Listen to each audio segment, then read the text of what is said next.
Hola, mi amigos. Today I'll be showing you how to revive your old acrylic brushes. So first things first, you will need a cuticle pusher, pure acetone, and a brush holder bottle, and your old acrylic brushes. So my brushes are not that old. They're all about a year old or a year and a half old, but I just haven't been taking good care of them. I just let the acrylic sit in. As you can see, I'm trying to take my cuticle pusher through the brushes and it just won't run through. You can see the acrylic sitting in and everything. It is all just very hard. And when you try working with this, your application won't be neat at all and it will just all be a mess.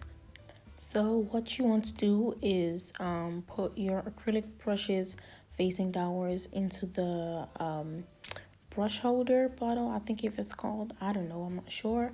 And if you do not have brush holder bottle thing, we just go with that.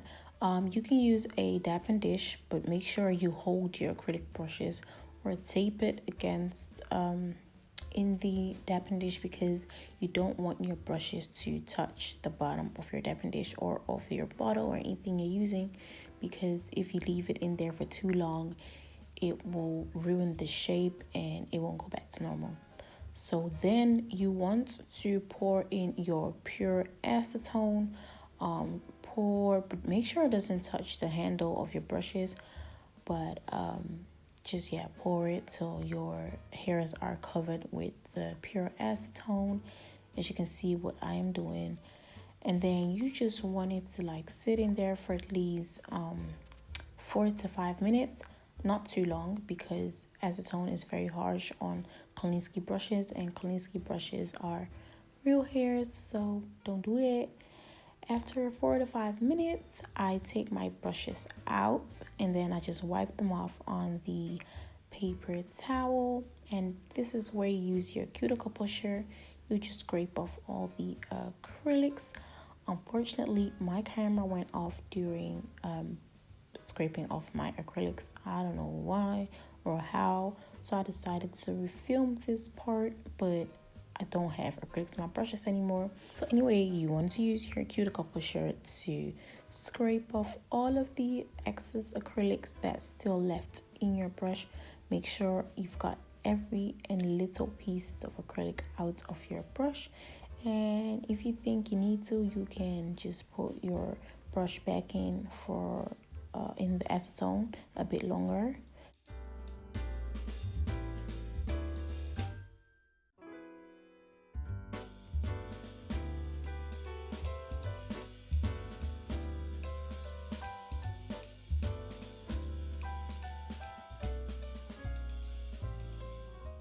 And then what I do is I dip my brushes, like, well, I don't dip, I proper soak it with monomer or liquid and refine my shape. I use my thumb and my I don't know, my other finger to like kind of shape it.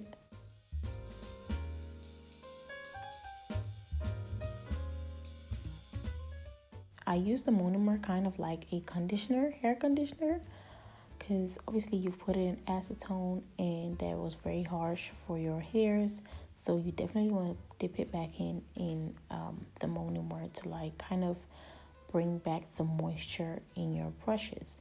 So make sure you get a good amount of monomer onto your brushes and use your 2 fingers to shape your hairs or brush back to the way you like them or like to work with them.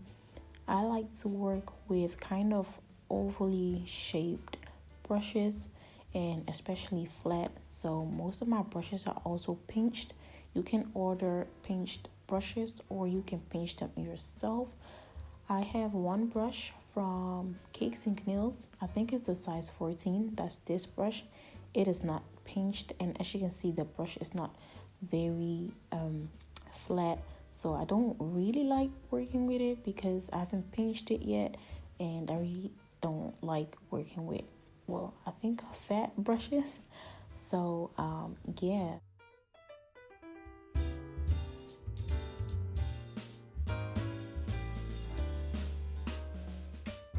So this is how I store my brushes.